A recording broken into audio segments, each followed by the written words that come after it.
164쪽부터 167쪽까지 숙제였거든요.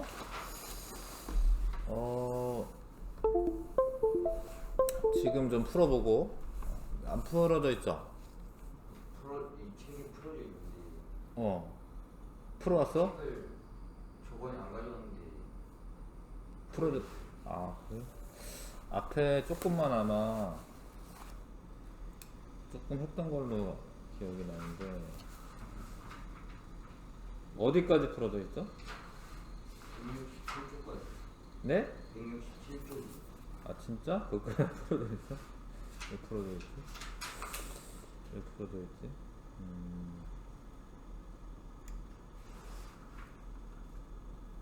167쪽까지 풀어져 있어요. 맞아요. 거기까지는 풀었고 168에서 거기까지는 한 게 맞아요. 그렇죠? 예전에 할 때 같이 했습니다. 여기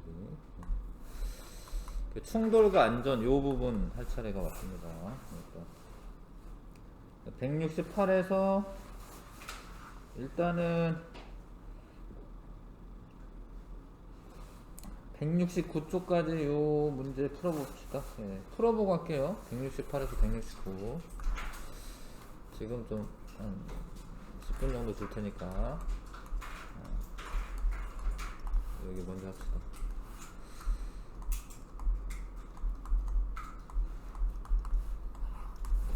충돌과 안전 부분 문제란 거구나. 여기 먼저 풀고 할게요.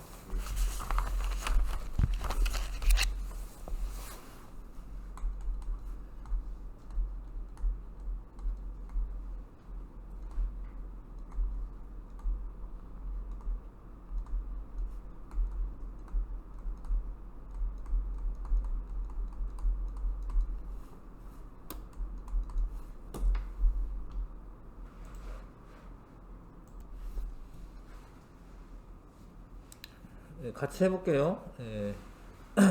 두 쪽만 먼저 합시다.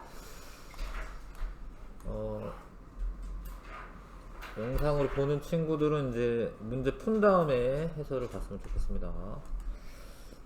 자, 이 동전이 지금 정지해 있는데 이걸 딱 치면 얘는 이게 똑 떨어집니다. 정지 관성에 해당하는 거죠. 관성이긴 한데 정지 관성에 해당합니다. 그래서 물체가 자신의 운동 상태를 그대로 유지하려고 하는 성질이 관성입니다. 관성은 질량이 클수록 커요. 질량이 클수록 크다. 자, 물체에 작용한 힘과 그 힘에 작용한 시간의 곱과 같다.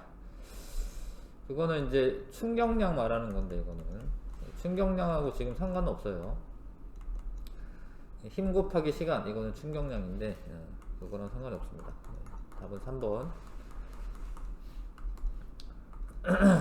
버스가 정지할 때인데 움직이고 있었어야죠. 움직이다가 정지하는 겁니다. 그런데 근데 이런 것과 같은 종류의 관성, 이거는 이제 운동 관성이라고 보시면 됩니다. 왜냐면 운동하다가 운동 방향으로 이제 계속 유지를 하려고 하는 성질이니까 이불을 두드리며 먼지를 털었다. 그러니까 이불이 있는데 두드린 거예요. 그러니까 이거는 정지관성에 해당하는 거고, 먼지가 있었는데 이불이 갑자기 사실 없어지는 거거든요. 뛰어가다 발이 돌불에 걸려 넘어졌다. 뛰어가다가 그럼 이제 운동관성이죠. 운동관성. 체조 선수가 무릎을 구부리면서 착지하였다. 사실 이거는 이제 충격량을 줄인 건데요. 그러니까 충격량을 줄인 건 아니고 충격력을 줄인 건데, 시간을 길게 해서 충격력을 줄이는 거죠.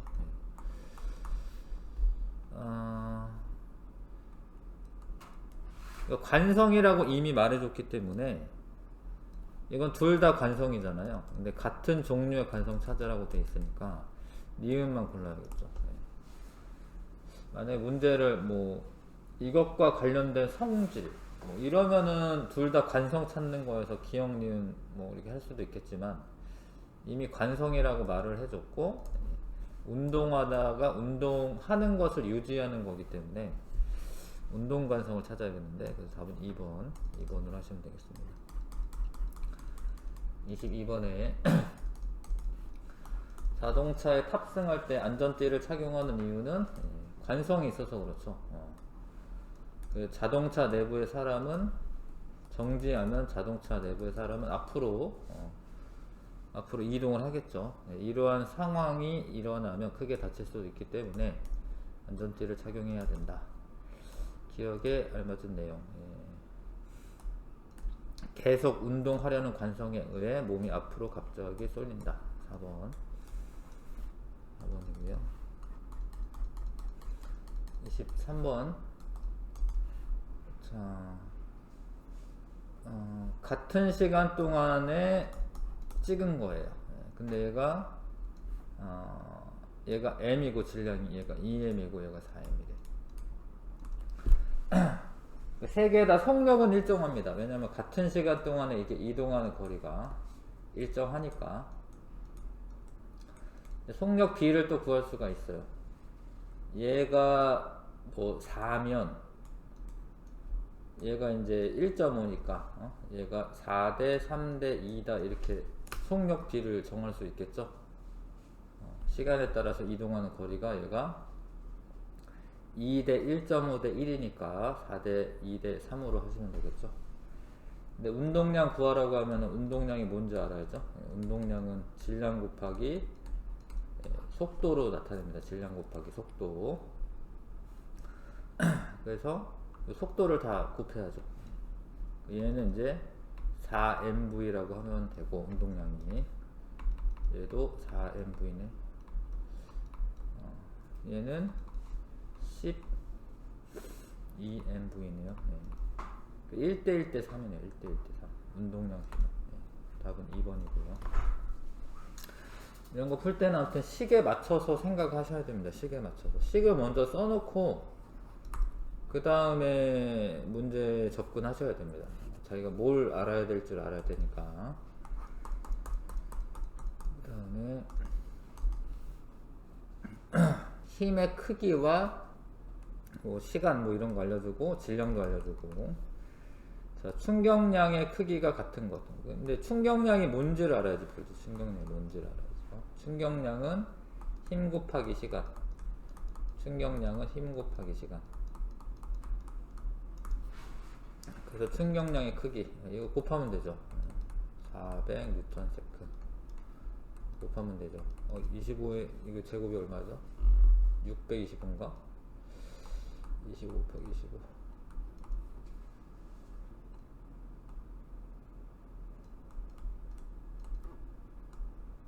625 맞네.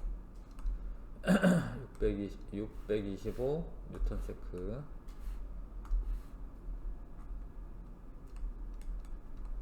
이거 곱해야죠. 그래서 제일 큰 것끼리, 크기가 같은 것끼리구나. 750. 이거 다 해야 되네. 840. 400. 가랑 마네요. 가랑 마. 1번이 답이고요. 충격량의 정의를 아셔야지 푸는 겁니다. 그 다음에 자, 힘을 모두 작용한 후 가마의 속력을 옳게 비교한 것은 이거는 어렵네. 근데 이게 어떤 식이 있냐면 운동량의 변화량은 충격량과 같다. 그거를 기억을 하셔야 돼요. 그 문장을 기억하셔야 됩니다. 운동량의 변화량은 충격량과 같다. 근데 얘네가 다 정지하고 있었잖아요. 그러니까 운동량의 변화량은 나중 운동량에서 처음 운동량을 빼면 되는데 처음 운동량이 0이 되는 거죠. 그렇죠? 그래서 이거 식을 다시 쓰면 나중 운동량이 지금 충격량과 같은 거야. 그렇죠? 근데 운동량은 또 뭐야? 질량 곱하기 뭐죠? 질량 곱하기 속도죠. 지금 이건 나중 속도겠죠. 그래서 이 곱한 값이 여기 속도랑 나중 속도 곱한 거랑 똑같아지는 거예요. 그러니까 나중 속도를 더 구할 수가 있다라는 거죠. 그래서 얘는 400이 되겠네요. V가 400. 400m/s면 엄청 빠른 건데 400m/s가 되겠네요. 얘는 5로 나눠야 되니까, 그러니까 지금 곱하기 전에서 하면 되겠다. 이거 5로 나누면 5고, 얘는 125. 이건 또 6으로 나눠야 되네. 이거 6으로 나눠야죠. 뭐라고 됐지? 다 해야 되네요.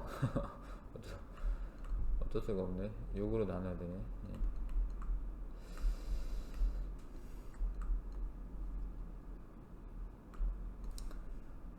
맞나? 6이 12, 30, 125. 얘도 125네. 얘는 3으로 나누면 되겠다. 4, 7에 28. 얘는 4, 7, 280. 얘는 200. 어렵다. 이거는 다 해야 되니까. 가가 제일 속도가 빠르고요. 그 다음에 나랑 다는 같네요. 요 순이겠다. 응? 틀렸네 답이. 나랑 마가 125구나. 다시 나랑 다가 가마 라마 이렇게 되네요. 나다. 가라 마 나다. 2번이네요 답은. 이건 계산을 해야 됩니다. 이거는 이해 가시죠? 지금 이 표에 오른쪽에 써져 있는 애들이 충격량이고, 곱하면 여기에다가 속력을 곱하면 나중 운동량이 되기 때문에 식을 이렇게 해서 풀면 되죠. 차근차근히 해보시기 바라겠습니다. 그 다음에 자 26번 속력 V로 운동하는 질량 M인 물체의 운동 방향과 반대 방향으로 일정한 힘을 작용한 모습이다. 정지한대요. 나중 속도가 0이 되는 거죠. 걸린 시간과 물체의 속력이 반대 방향으로 이 V가 될 때까지 걸린 시간의 비는 쉽지는 않네. 지금 이거는 운동량의 변화량은 충격량과 같다. 하여튼 그걸로 푸는 겁니다. 여기 뒤에 나오는 문제는 거의 다 그런 겁니다. 운동량의 변화량은 충격량과 같다. 그거를 문장을 외우셔야 됩니다. 운동량의 변화량은 충격량과 같다. 근데 운동량의 변화량은 나중 운동량에서 처음 운동량을 빼는 거예요. 근데 충격량은 뭐야? 힘 곱하기 시간이죠. 요 식에 맞춰서 쓰면 돼요. 식을 먼저 쓰고 문제를 푸세요. 식을 먼저 써놓고. 자, 그러면 이제 처음 경우에는 정지하는 거기 때문에 나중 운동량이 0이 되고, 빼기 처음 운동량은 MV죠. MV. 근데 빼기가 있어야 되는 거야. 얘가 이쪽 방향 플러스 방향이고 이쪽 방향 마이너스 방향으로 하셔야 됩니다. 이게 중요한데, 방향이 반대일 때는. 그러면 이게 운동량의 변화량이고 충격량은 마이너스 F 곱하기 T 이렇게 돼요. 그래서 정지할 때까지니까 0이 된 거지, 정지할 때니까 0이 된 거죠. T1이네요. T1은 얼마야? 그래서 F분의 MV 이렇게 됩니다. 표현을 이렇게 할 수가 있죠. 자, 근데 속력이 반대 방향으로 2V가 된대요.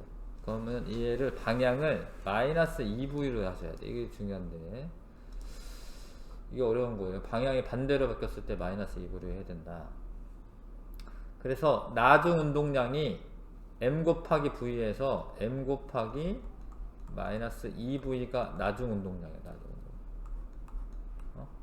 방향이 반대가 돼서 나중 운동량이야. 빼기 처음 운동량 MV. 얘는 플러스니까 MV 빼주는 거예요. 그 다음에 마이너스 F 곱하기 T2. 왜 또 마이너스를 붙이냐면 방향이 반대여서 그렇습니다. 자, 그러면 여기는 마이너스 3MV 마이너스 F 곱하기 T2. T2는 F분의 3MV. 자, 그래서 시간비는 어떻게 돼요? 1대3 1대3 5번입니다. 요거 정리해보세요. 이거 정리하셔야 됩니다. 정리할 줄 알아야 되거든요.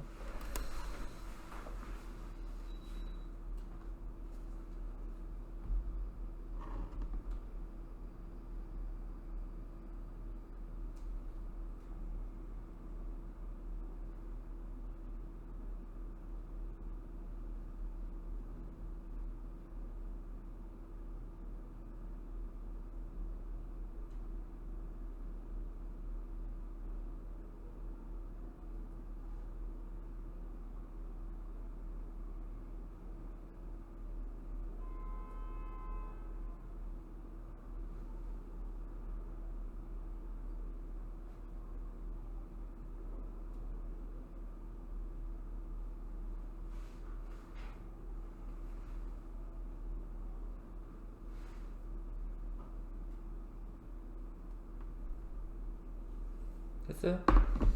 자, 요것이 그대로 하실 줄 알아야 되고, 이게 마이너스 잘못 붙이면 틀리거든요. 요거를 꼭 연습을 하셔야 됩니다. 자, 이것도 마찬가지인데, 이게 방향이 바뀌면 곤란해지거든요. 이게 마이너스 잘 생각해 줘야 되거든. 자, 질량이 0.2kg인 공이 30m/s의 속력으로 벽에 수직으로 0.1초 동안 충돌한 후 반대 방향으로 10m/s의 속력으로 튀어나오는 모습을 모식적으로 나타낸 것이다. 그러니까 지금 오른쪽 방향을 플러스로 하시고요. 예, 튀어나오는 방향을 마이너스로 하셔야 돼요. 계산할 때 이게 플러스 마이너스가 필요합니다. 근데 이제 얘가 벽에 부딪힐 때 있잖아요. 이 공이 받는 힘은, 공은 벽에 이쪽 방향으로 힘을 이렇게 주겠지만 벽이 공에 작용하는 힘은 이쪽 방향이야. 그러니까 벽이 공에 작용하는 힘은 마이너스 방향이에요. 마이너스 방향입니다. 마이너스 방향. 그러니까 근데 이제 이 문제를 풀 때 얘를 이제 설정을 잘 하셔야 됩니다. 이제 풀면서 이제 할게. 자, 충돌 전 공의 운동량의 크기는 그냥 플러스 마이너스는 상관이 없기 때문에 운동량 공식으로 그대로 하시면 됩니다. 질량 곱하기 속도, 6이죠. 6kg m/s 맞아요. 그 다음에 이거 벽이 공에 가한 충격량의 크기는, 일단 F라고 푸시면 되는데 이걸 풀고 나면 마이너스 값이 나올 거예요. 예, 풀고 나면 F로 풀면. 자, 해볼게. 시간은 이제 0.1초네요 시간은 0.1초네. 근데 이게 어떤 상황이야? 운동량의 변화량이 충격량과 같은 그런 상황이지.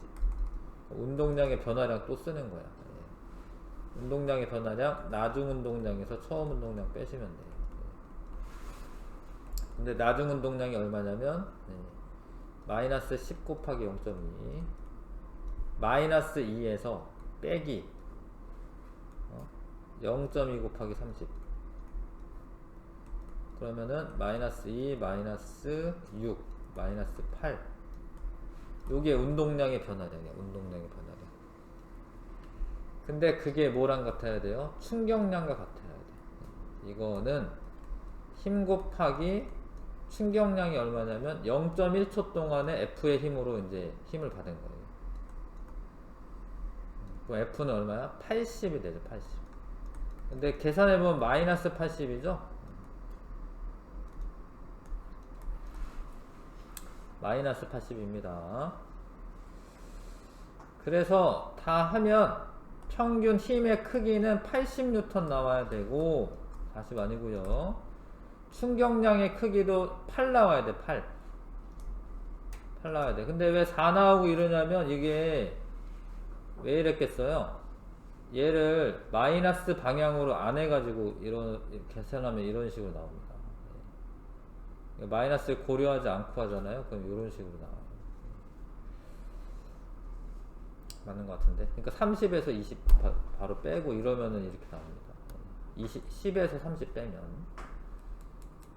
그러니까 이게 마이너스 방향을 고려해야지 되는 거고, 마이너스를 붙인 채로 풀면은 이게 힘이 마이너스 80이 나오는데, 왜 그러냐면 힘의 방향이 이쪽 방향이니까, 힘의 방향이 이쪽 방향이기 때문에 지금 플러스를 오른쪽 방향으로 하시면 이쪽 방향이기 때문에 마이너스 80이 나오는 게 잘한 거예요. 이게 이것도 이렇게 계산할 줄 알아야 됩니다. 답은 1번. 이게 쉽지가 않아요. 자, 이렇게 정리해봤어요? 네, 이렇게 하셔야 되고, 다음에 28번에 자, 수평면에서 3m/s의 속력으로 운동하고 있는 질량 2kg의 물체에 운동 방향입니다. 지금은 힘을 작용하였다.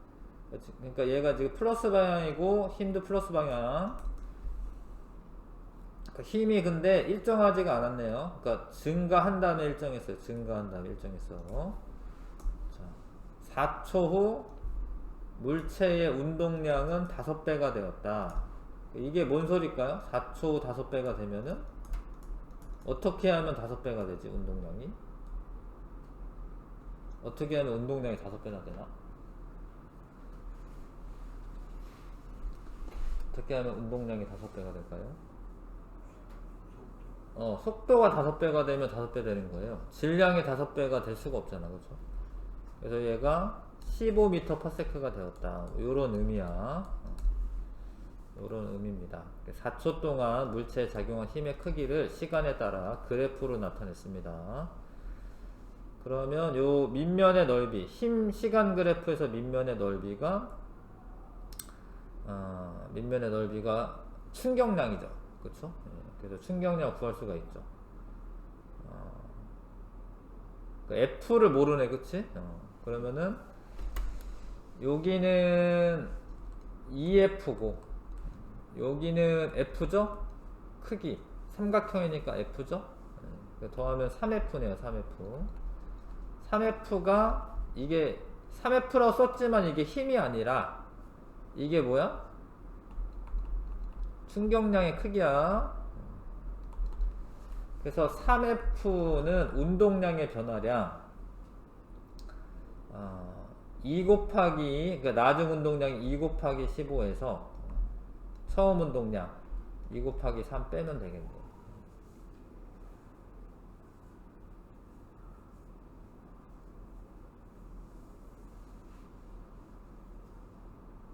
그럼 24죠? 그래서 F는 얼마야? 8이네. 8N. 자, 그래서 4초 동안 받은 충격량의 크기는 24Nm/s이다. 이거는 어떻게 구한 거냐면 24가 맞죠? 그러니까 요거 계산하면 24잖아요. 운동량의 변화량이랑 충격량이랑 같은 거 아시죠? 운동량의 변화량과 충격량 같기 때문에 24고 4초 동안 받은 평균 힘의 크기가 4N이다. 근데 이게 평균 힘은 4N이 아니에요. 그러니까 F는 4가 맞는데 F가 8이군요. 미안해. F가 8이죠. 8이면 평균 힘의 크기 F는 8이 맞는데 평균 힘은 6N이라고 하셔야겠네. 평균 힘은 6N. 왜 그러냐면 얘가 충격량이 24인데 뭐 평균적인 힘의 크기 곱하기 시간이 4초 지났기 때문에 평균 힘은 6N으로 하셔야겠네요. 근데 F는 6이 아닙니다. 평균 힘은 6N이 맞지만 왜냐면 이게 꾸준히 만약에 힘이 일정하게 작용했으면 6이겠지만 그래프가 이렇게 되잖아요. 지금 구해보시면 8N이 되는 거죠. F는 8N이 됩니다. 답은 1번. 이런 것도 뭐 이렇게 쉽지는 않습니다, 사실. 운동량과 충격량. 자,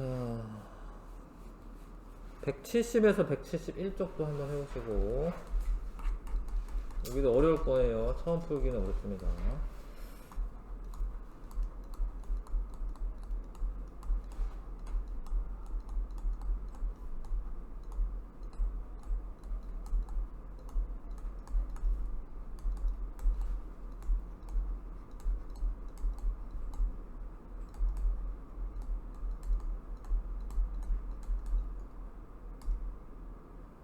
자, 차근차근 들어보자. 예.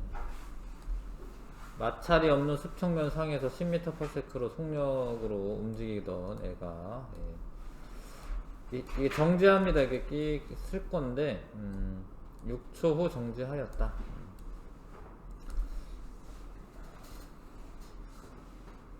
자, 근데 얘가 운동량이 얼마입니까? 지금 10이죠, 10.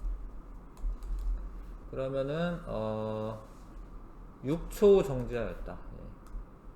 6 곱하기 F, 이 충격량의 크기와 운동량 변화량이 똑같아야 되죠?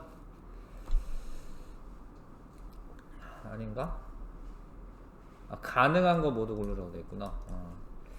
그러니까 아무튼 얘가 10이 나오면 돼. 10. 이거 곱한 값 10 나오면 돼.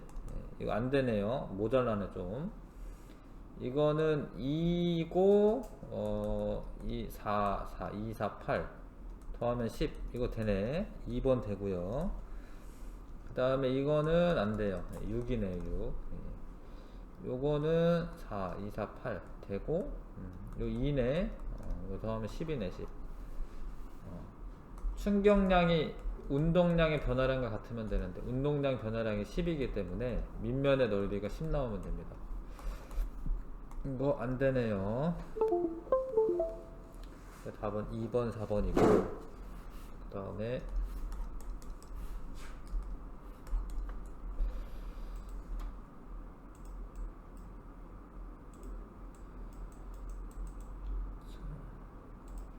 수평면에 정지해 있던 3kg인 물체에 일정한 방향으로 작용한 알짜 힘을 시간에 따라 나타내는 것이다.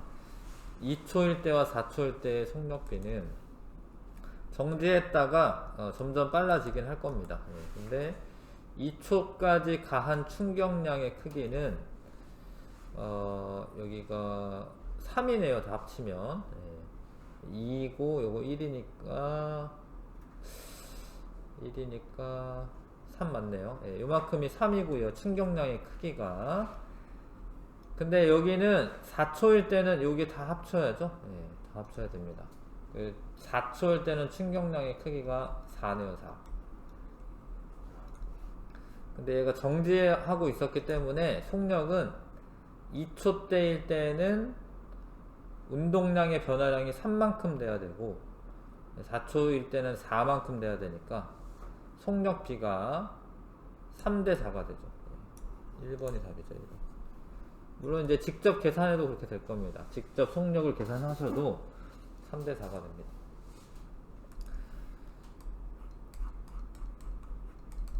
그 다음에 31번. 평면에서 속력 V로 운동하던 질량 3kg의 물체가 나무 토막에 충돌한 후 각각 T초와 3초 후 정지하는 모습을 나타낸 것이다. 그렇구만. 가는 이거고, T초, 이건 3초. 자, 힘과 시간 관계를 나타낸 것이다.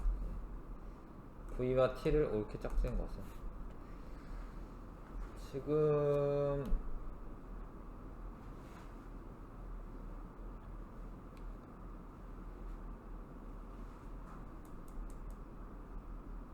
아무튼 V의 속력으로 지금 부딪힌 거죠, 둘 다. 속력 V로 운동하던 물체가 충돌한 후 T초와 3초 정지하는 모습입니다. 이게 바닥이 다른 바닥인가 보네요. 여기가 마찰력이 다른가 봐, 지금.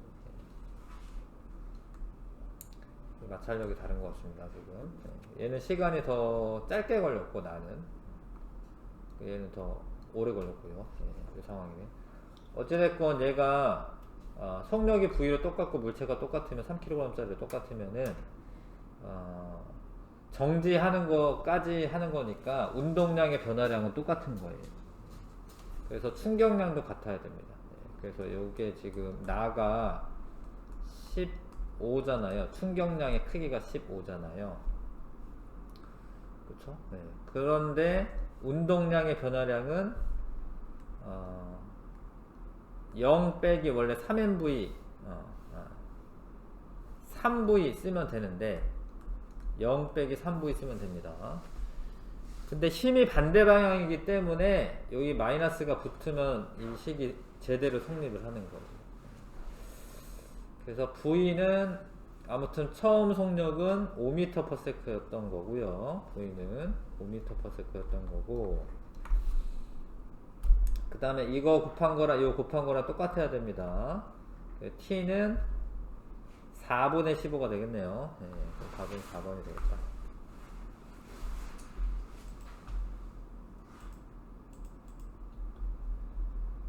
자, 32번. 그 다음에 질량 1kg의 물체와 2kg의 물체 A, B가 A가 1kg이구나. A가 1kg이고 B가 2kg인데 직선상에서 운동하다가 0.1초 동안 충돌할 때 충돌했네요. 그러니까 처음 보면은 얘가 5m/s고 마이너스 4m/s인데 A 같은 경우에 일로 가고 있던 거고 B는 일로 가고 있었네. A가 1kg짜리고 B가 2kg짜리고 충돌을 합니다. 충돌한 다음에 얘가 지금 반대 방향으로 가는 거야. 반대 방향. 이거 이해 가시나? 마이너스 3이 됐잖아요. 플러스 여기다 마이너스 3이 됐죠. 그러니까 A가 이거 반대 방향으로 가는 겁니다. 충돌하고 나서 B는 이제 이것도 반대 방향 된 거예요. 일로 가다가 일로 지금 플러스 값도 되니까 뭐 요런 상황. 0.1초 동안 충돌했습니다. A, B의 물리량이 같은 것만을 보기에 있는 대로 골라라. 충돌 전후 A와 B의 속도 변화량의 크기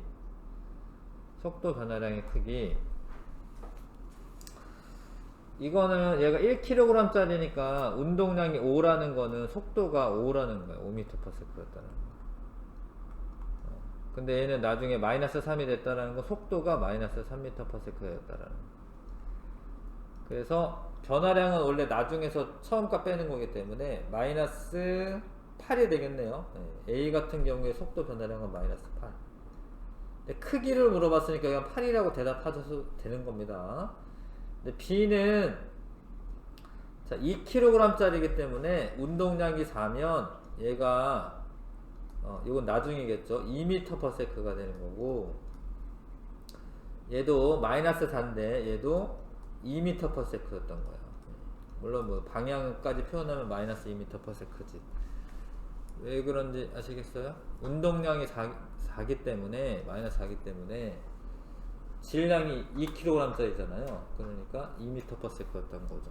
그래서 얘는 변화량 크기는 이제 4만큼 되는 거죠. 4만큼. 얘는 8만큼 되는 거죠. 그 다음에 운동량 변화량의 크기는 이거는 그대로 하시면 되죠. 8이고요. 운동량 변화량 크기 8이고요. B도 8입니다. 8. 그쵸? 운동량의 변화량 크기는 같습니다. 근데 그 방향이 반대이기 때문에 자 운동량의 변화량의 방향이 반대이기 때문에 힘의 크기가 같아요. 근데 이거는 그 작용 반작용의 원리로 당연히 같습니다. 왜냐하면 충돌하는 동안에 작용하는 힘과 반작용하는 힘의 크기가 같으니까 이건 힘의 크기가 당연히 같은 거예요. 근데 시간도 똑같기 때문에 운동량의 변화량이 서로 같은 거예요. 왜냐하면 충격량이 똑같아가지고 서로 주고받는 힘의 크기가 똑같고 충돌하는 시간 똑같고, 그러면 둘 다 충격량이 똑같은데 방향만 반대인 거예요. 그럼 운동량의 변화량도 같아지는 거거든요. 그래서 이건 답은 4번이고. 다음은 물체가 충돌할 때 나타내는 효과를 알아보기 위한 실험에 대한 설명이다. 나무판 위에 찰흙을 동일하게 깐다. 질량이나 낙하 높이를 다르게 하여 쇠구슬에 A, B, C를 찰흙에 떨어뜨렸을 때 찰흙이 변형되는 정도를 비교한다. 얘가 이렇게 질량이 이렇고 낙하 높이가 이렇고 이렇습니다. 자, 낙하 높이가 만약에 똑같다 그러면 부딪히기 바로 직전 속력이 똑같아요. 이거는 바로 부딪히기 바로 직전 속력이 똑같습니다. 얘는. 근데 얘는 낙하 높이가 더 높으면 이때 속력이 얘가 더 빨라요. 얘가 더 빨라. 결국 부딪히기 직전의 운동량이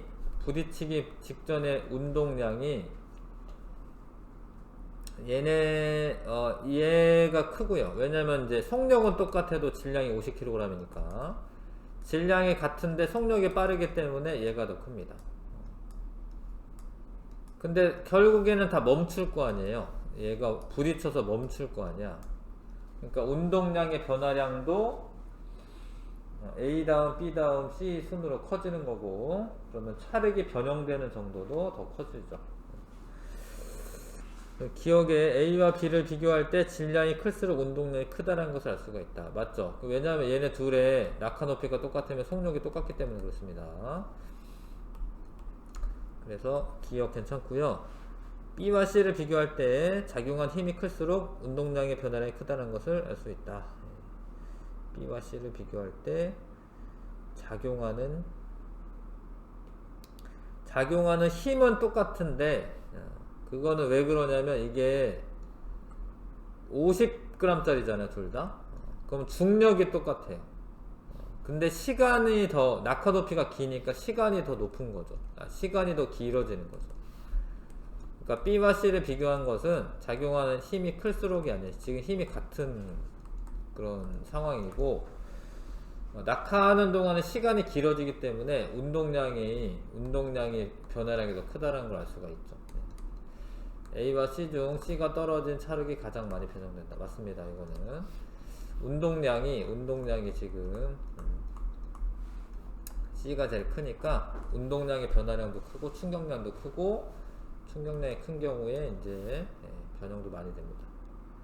답은 4번. 자, 어떤 학생이 방망이로 야구공을 멀리 쳐내는 방법에 대한 자료이다. 뭐 이런 거 알아두면 좋은데, 스포츠 경기할 때 강하게 휘두르면은 힘의 크기가 커져서 충격량이 커져요.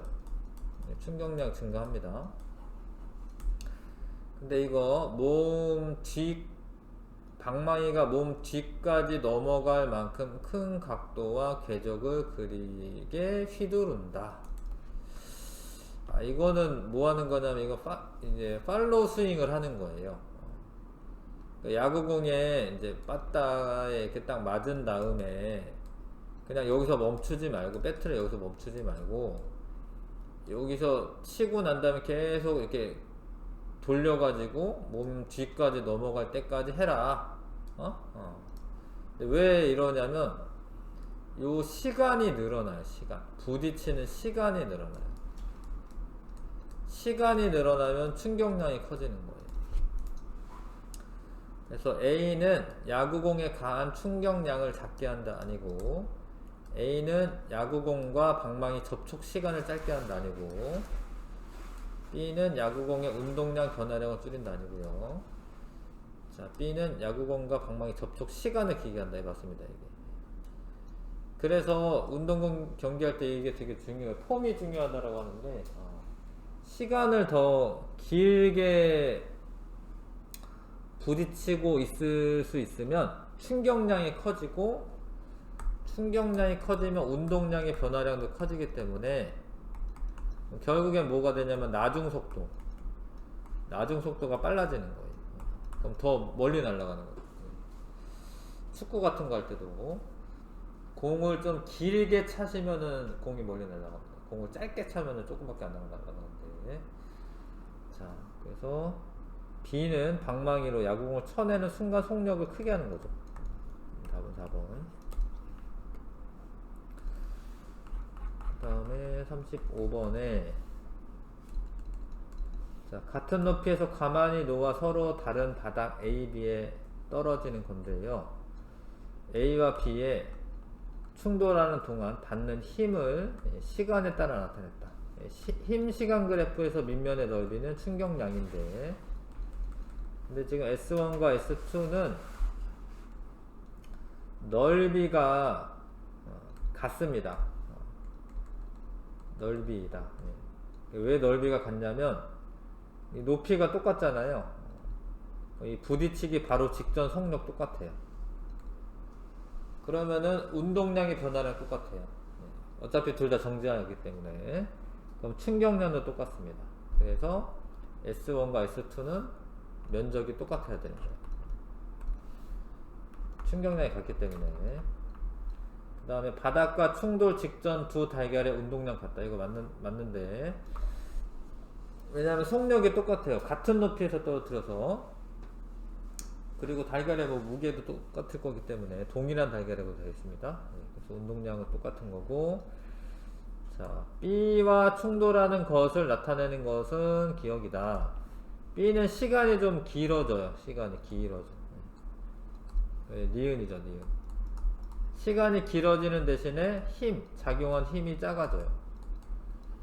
그래서 안 깨지는 거예요. 그래서 안 깨지는 겁니다. 답은 1번. 다음은 충돌에 따른 피해를 줄이기 위한 방법이다. 높이뛰기 선수가 착지하는 곳에 두껍고 푹신한 매트를 깐다. 시간을 늘리는 거죠. 이사할 때 에어캡 같은 걸 포장한다. 시간 늘리는 겁니다. 이거는 시간을 길게 해서 결국에 목적이 뭐냐면 힘의 크기를 작게 하는 거예요.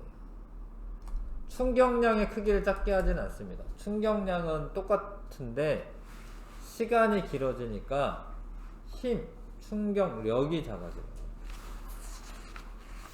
알 것 같지요? 잠깐 쉬었다가 통합사고력 문제 그거 해보겠습니다.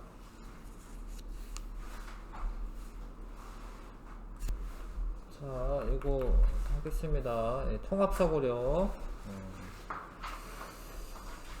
통합사고력 문제. 각 행성의 표면에서 질량이 같은 물체를 같은 높이에서 떨어뜨릴 때 지면에 도달할 때까지 걸리는 시간을 비교하고 그 이유를 설명하시오. 여기 중력과 속도가 나왔네. 그러니까 지면에 걸리는 시간은 지구가 가장 짧죠. 지구, 금성, 화성 순으로 되겠네요. 그래서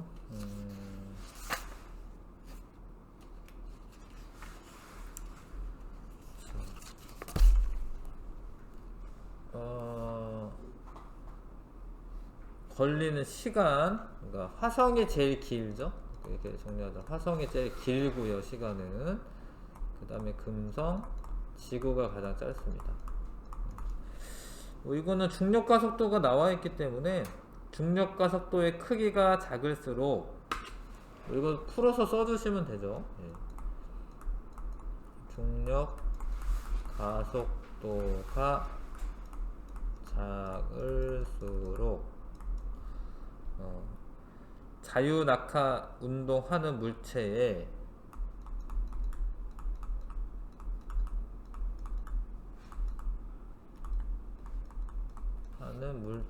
속력이 천천히 증가하기 때문이다.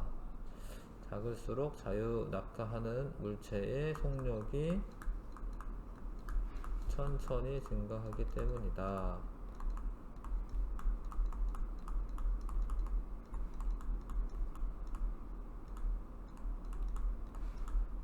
이건 뭐 중력과 속도가 나와 있으니까 이렇게 써주시면 됩니다.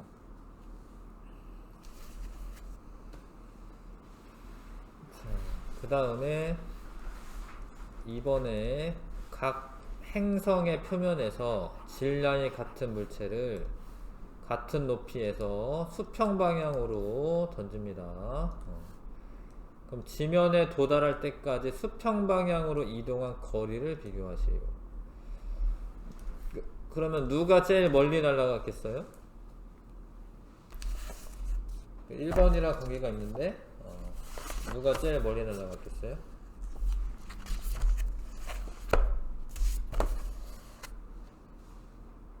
화성에서 던졌을 때 제일 멀리 날아갔을까?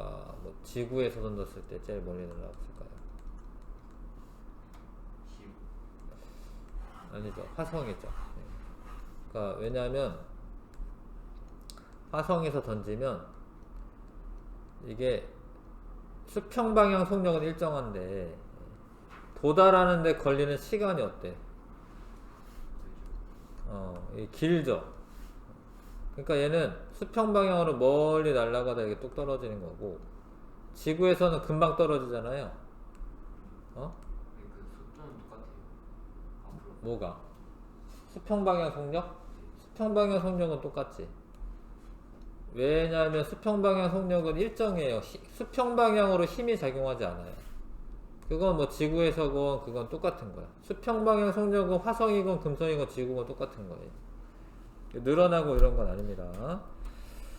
그래서 멀리 도달하는 애는 화성이고 화성, 금성, 지구. 그러니까 수평 방향은 수평 방향으로 힘이 작용하지 않아.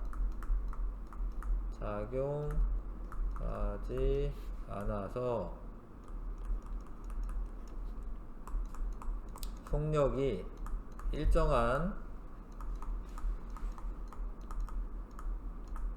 일정한데 시간이 오래 걸리죠. 화성이 낙하하는데 시간이 오래 걸리기 때문에 수평 방향으로 더 오랫동안 날아갈 수가 있어요. 수평 방향으로 더 오랫동안 날아가서 이동 거리가 길다.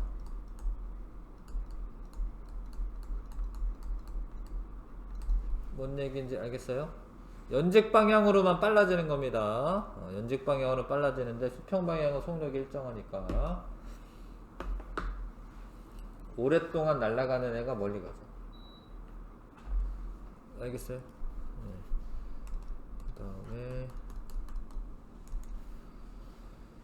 자 T1분의 V2-V1 T1 요 간격은 T1이죠. 지금 T2 T1에서 T1 빼는 거니까 간격은 T1이죠. V2-V1 이게 의미하는 값이 뭐겠어요? 말로 하면은 시간분의 속도 변화량이죠. 이게 시간분의 속도 변화량. 이게 뭐겠어요? 근데 이거 다 읽어봐야겠네. 일단 공중에서 가만히 놓았을 때 물체의 속력을 시간에 따라 나타낸 것이래요. 3t일 때 V3의 속력으로 지면에 도달하였다. 자, 이게 의미하는 바는 이제 이게 중력 가속도를 의미합니다. 일반적인 거면 가속도라고 쓰면 되는데 지금 자유낙하하는 거기 때문에 중력 가속도 쓰시면 되고,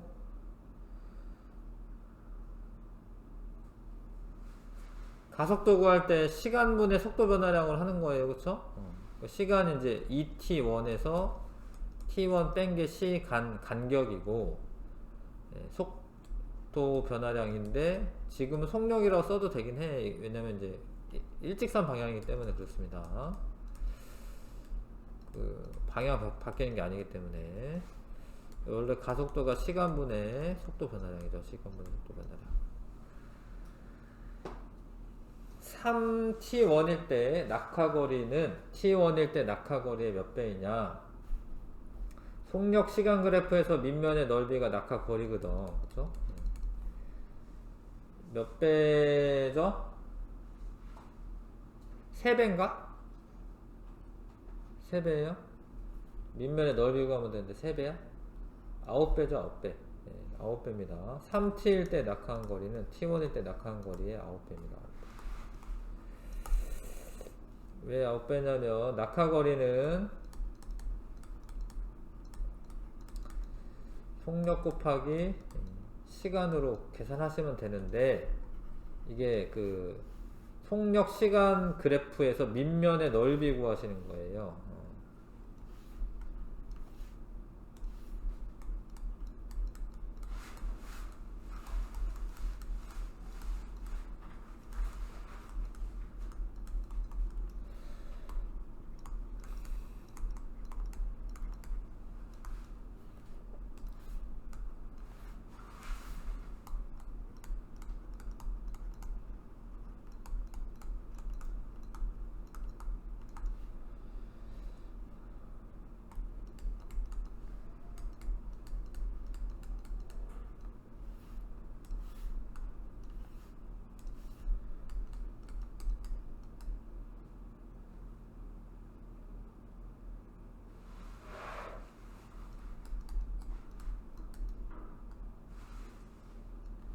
요거 V3가 3배인 거 아시죠? 그쵸?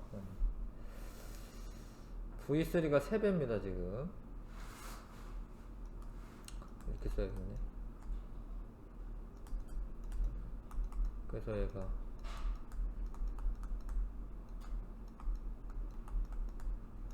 9배가 되는 거죠. 9배. 9배가 됩니다. 자, 그 다음에 뉴턴의 사고 실험에 대한 설명이다. A와 같이 수평 방향으로 던진 물체는 지구 표면으로 떨어진다. 원래 이게 떨어져요. 근데 좀 더 빠르게 쏴. 그러면 좀 멀리 가요. 그리고 점점 빠르게 한다면 특정 속력일 때 물체는 C와 같이 지구 표면에 닿기 전에 지구를 한 바퀴 돌아 물체를 처음 던진 지점으로 돌아올 것이다. 공기저항이 없다면 이 물체는 계속해서 일정한 빠르기로 지구 주위를 원운동하게 될 것이다. 이게 이제 인공위성의 원리가 됩니다. 속력이 충분히 빠르다면 지구로 이제 낙하하지 않고 계속 돌 수가 있어요.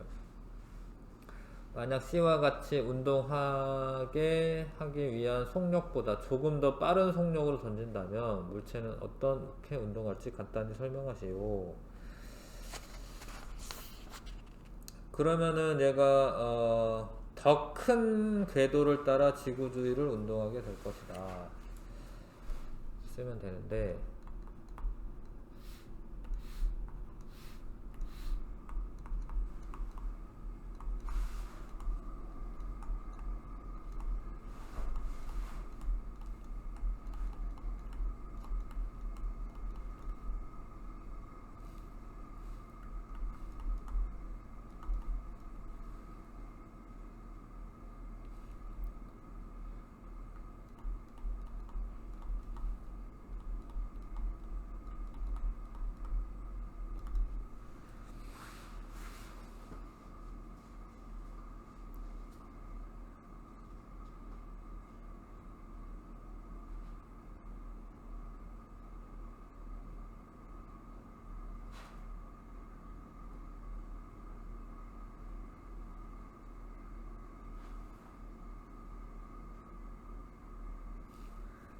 그러니까 이거는 조금 빠른 속력으로 던진 거예요. 처음보다 조금 빠른 속력으로 던진 겁니다.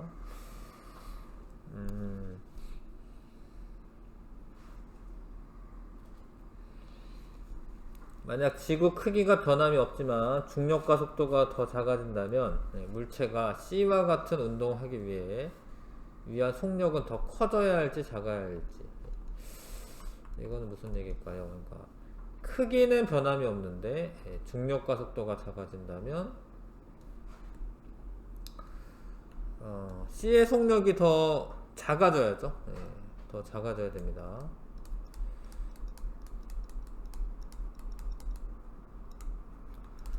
그럼 아까 전에 처음에 문제 풀었던 거랑 비슷한 건데, 화성 같은 데서는 중력과 속도가 작기 때문에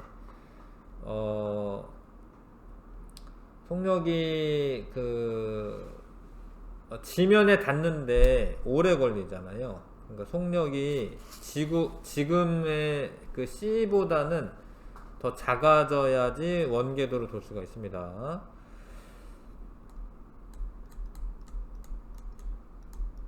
이 중력 가속도가 작아지면 지면에 도달하는데 시간이 더 길어져요.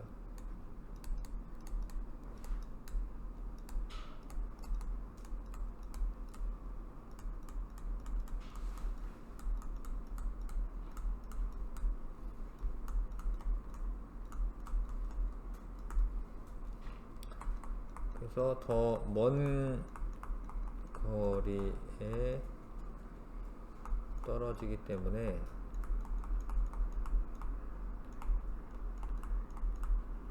속력이 좀 줄어들어도 된다는 거죠. 중력 가속도가 작으면.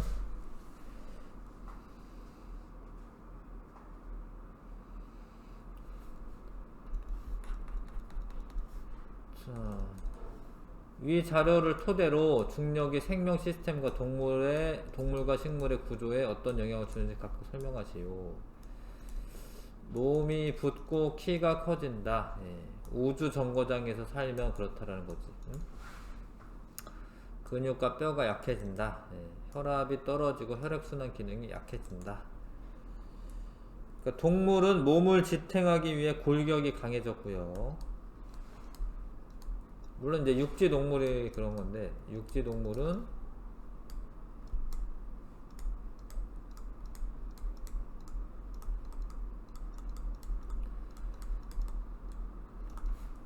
위에 골격이 더 강해졌고, 골격과 근육이 강해지고, 식물은 세포벽이 발달합니다. 예.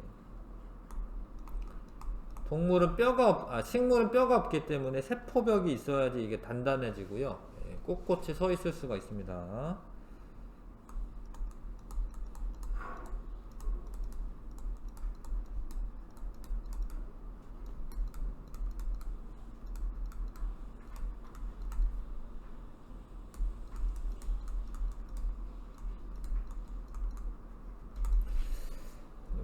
정리하시면 될 것 같습니다. 뭐 골격이나 세포벽 이런 용어를 써서 정리하면 되죠.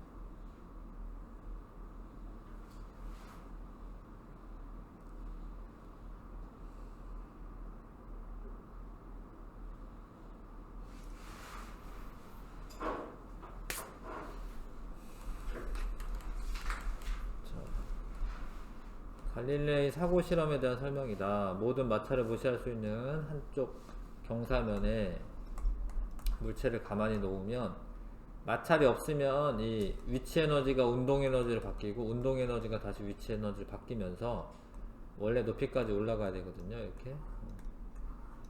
근데 이제 수평면에 놔두면은 힘이 작용하지 않으면 마찰력이 없으면 운동 상태가 그대로 유지되면서 계속 간다는 거죠. 자, 그래서 3의 빈칸에 알맞은 내용을 써라. 수평면을 만들고 5에 놓으면 일정하게 계속 움직인다고 쓰면 되죠. 그래서 물체는 일정한 속력으로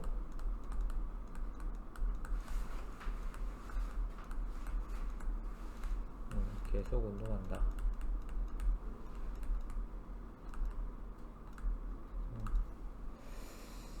이거는 이제 관성이 있기 때문에 그렇습니다. 관성 내기는 안 써도 되나?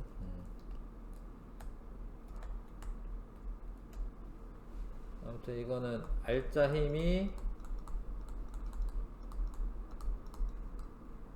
없어서 운동 상태가 유지되죠.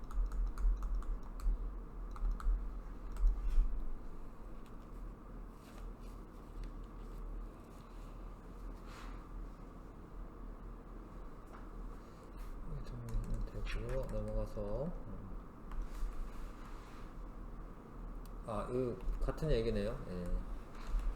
여기 쓰면 되는구나. 알자 힘이 0일 때 운동 상태가 유지된다.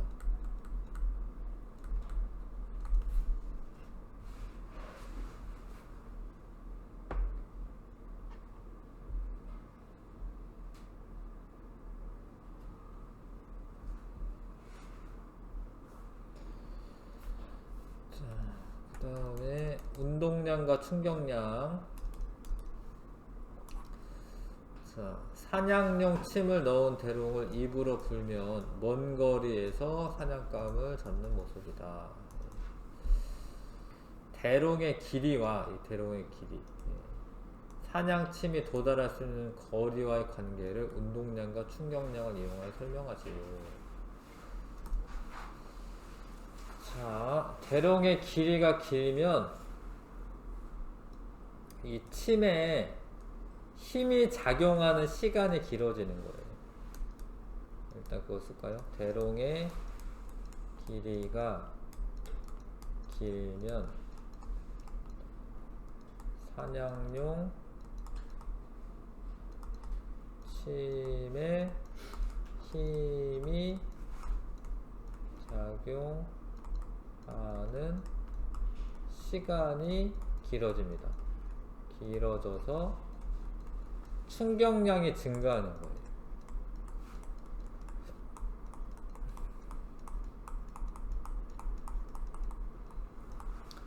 그러면 운동량의 변화량도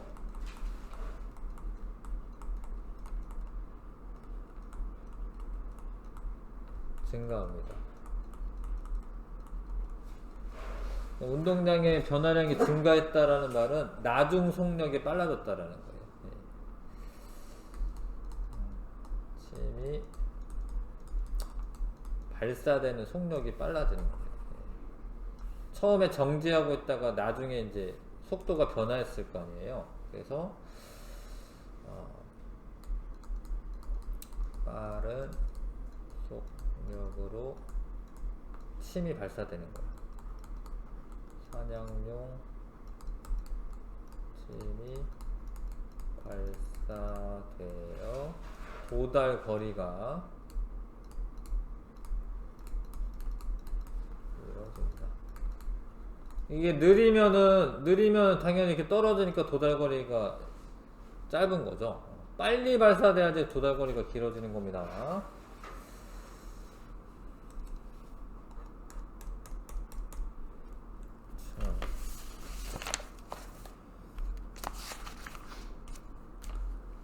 7번은 좀 한번 스스로 풀어봅시다. 뭔가 풀어볼만 한 것 같으니까 7번을 한번 풀어보겠습니다.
자꾸 해보셔야 되는 건데요. 일직선상에서 3kg의 물체 A와 5kg의 물체 B가 마주보고 5m/s, 3m/s로 속도로 운동하는 모습이다. 이러면 이거는 플러스 마이너스 이거 해주셔야 돼. 이렇게 계산하시면 그 다음에 자, 충돌한 후 서로 반대 방향으로 운동하고 있다. 이거는 이제 마이너스 방향, 이거는 플러스 방향 이렇게 바뀔 거예요. 자, B가 A에 가한 충격량의 크기를 풀이 과정과 함께 구하시오. B가 A에 가한 충격량의 크기. 그러면은 A의 운동량의 변화량으로 계산하시면 됩니다. A의 운동량의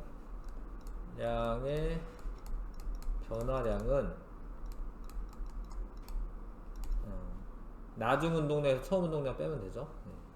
근데 나중 운동량이 얼마냐면, 그러니까 나중 운동량에서 처음 운동량을 뺄 거야. 나중 운동량이 3 곱하기 마이너스 2 빼기 3 곱하기 5 빼기 질량 곱하기 속도니까요. 3 곱하기 5 마이너스 6이고 마이너스 15잖아요. 마이너스 21이죠. 근데 크기만 물어봤기 때문에 이건데, 운동량의 변화량은 충격량과 같죠.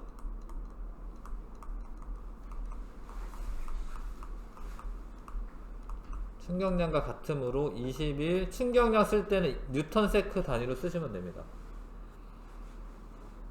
그래서 21 뉴턴 세크다 이렇게 쓰시면 됩니다.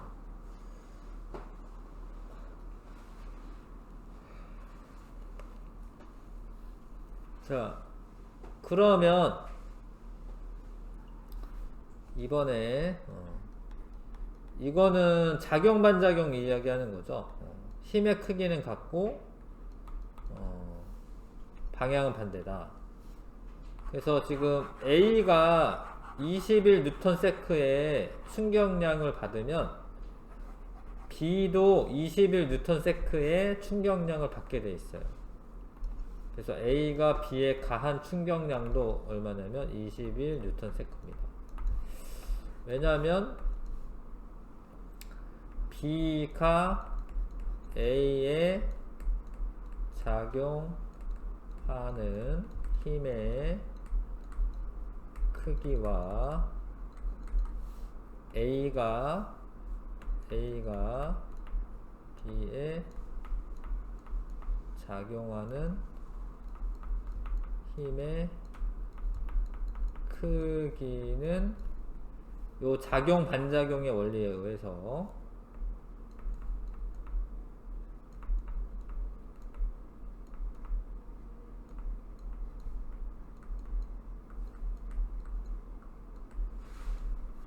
작용 반작용의 법칙이라고 해요. 작용 반작용의 법칙에 의해서 같습니다.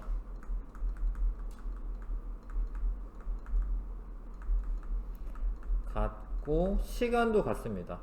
부딪히는 시간도 같아요.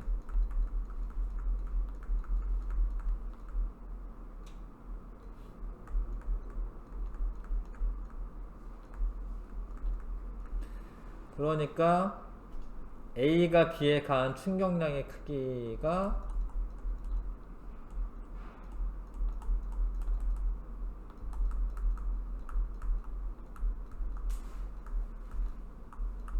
크기는 B가 A에 가한 충격량의 크기와 같습니다.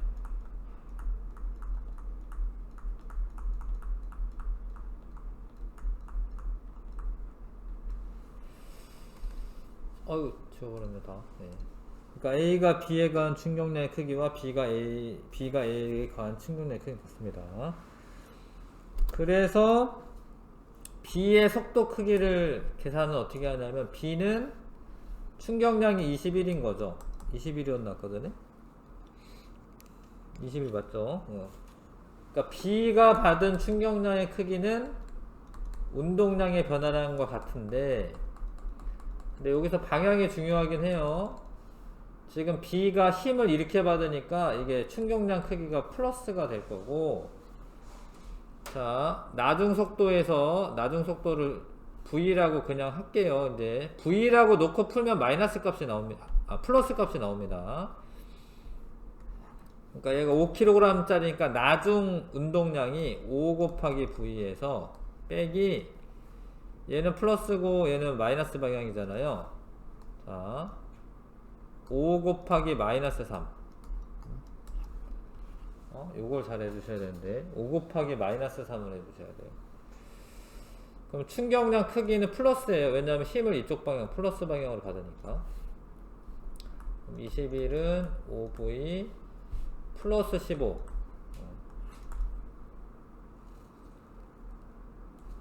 그래서 5V는 6, V는 5분의 6, 1.2m/s. 아, V는 플러스 방향 나오죠, 그쵸? V 플러스 방향, 이게 플러스 값 나오는 게 정상입니다, 지금. 자, 그러니까 이게 충격량의 크기고 운동량의 변화량. 나중 운동량에서 처음 운동량 빼는 거예요. 충격량의 크기는 운동량의 변화량과 같으니까.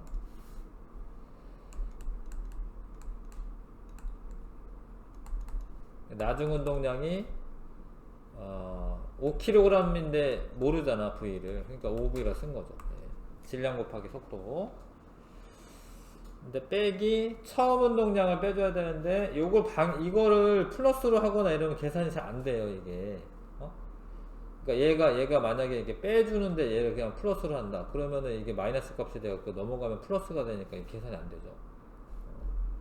그러니까 이 플러스 마이너스를 잘 정해 주셔야 됩니다, 이거. 그게 중요합니다. 플러스 마이너스 이렇게 정하는 게. 이거는 이제 뭐 한 중간고사 보면 한 요 정도까지도 볼 수도 있거든요. 어떤 학교에 따라서 쉽지가 않기 때문에 연습을 좀 잘 해주셔야 되고.